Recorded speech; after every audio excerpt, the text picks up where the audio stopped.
শীতকাল পড়লেই মনটা বড্ড মোমো মোমো করে। এমনি সময়ও করে, কিন্তু শীতকালে একটু বেশিই করে। সাঙ্গপাঙ্গ নিয়ে দুপুরবেলা চললাম আমার খুব প্রিয় দোকান মোমো আয়ামে। এই আউটলেটটা সাউথ সিটি মলের কাছে, একদম ছোট্ট একটা আউটলেট। শীত শীত ভাব হলেও ঠান্ডা কোল্ড ড্রিঙ্কস ছাড়া মোমো আমি খেতে পারি না। আসলে বাইরে খাওয়া দাওয়া হলেই একটু থামস আপ আমার লাগেই। এই মোমো চাটনিটা মারাত্মক ঝাল আর খেতেও ভালো। যেই রেস্টুরেন্টের নামেই মোমো আছে সেখানে গিয়ে মোমো তো খাবোই, তাই আগেই এক প্লেট স্টিমড মোমো অর্ডার করে দিলাম। সাথে দেওয়া হয় স্যুপ, যেটা খেতেও খুবই সুন্দর। তোমাদের স্টিমড মোমো বেশি ভালো লাগে না ফ্রাই? কমেন্টসে জানিও। এইখানের মোমোগুলো ভীষণ জুসি হয় আর একেবারে নরম। চিকেনের স্টাফিং এ কোনো কার্পণ্য করা হয়নি। মানে 250 টাকা নিচ্ছে যখন, ভেতরে চিকেন স্টাফিং খুব একটা না থাকলে স্যুপের জায়গায় মোমোগুলো চোখের জল দিয়ে খেতে হতো আর কি। এখানে আমার এদের হ্যাংওভার স্পাইসি মোমো আর দাচ্ছি মোমো দুটোই খুব ভালো লাগে। দাচ্ছি মোমোটা একটু চিজ বেসড, তাই বাকি দুজন আগেই নাক সেটকালো। আর কি করা যাবে, হ্যাংওভার স্পাইসি মোমোই অর্ডার করা হলো। স্টিমড মোমোগুলোকে একটা ঝাল ঝাল মেয়োনিজ বেসড সসে টস করা। আর হ্যাঁ, আর একটা জিনিস যেটা আমার খুব ভালো লাগে, এই মোমোর তলায় থাকে স্পাইসি ম্যাশড পটেটো, মানে ওই বিদেশি আলু মাখা চিলি অয়েল দিয়ে।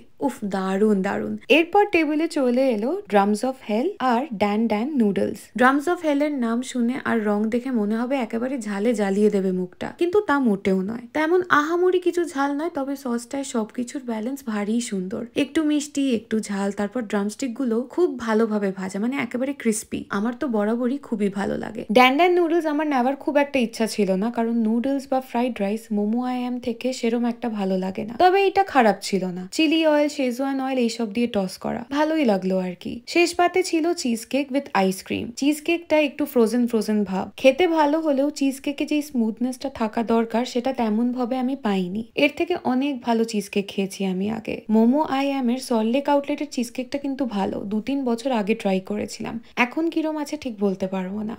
চিজ কেক খেয়ে মন তো তেমন ভরেনি। ফেরার পথে গড়িয়াহাটে চোখে পড়লো এক কুলফি কাকু।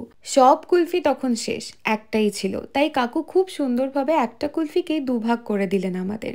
শীতের বিকেলেই 15 টাকার কুলফি খেয়ে যা তৃপ্তি হলো, সেই তৃপ্তি কিন্তু কোনো চিজ কেক খেয়েই হবে না।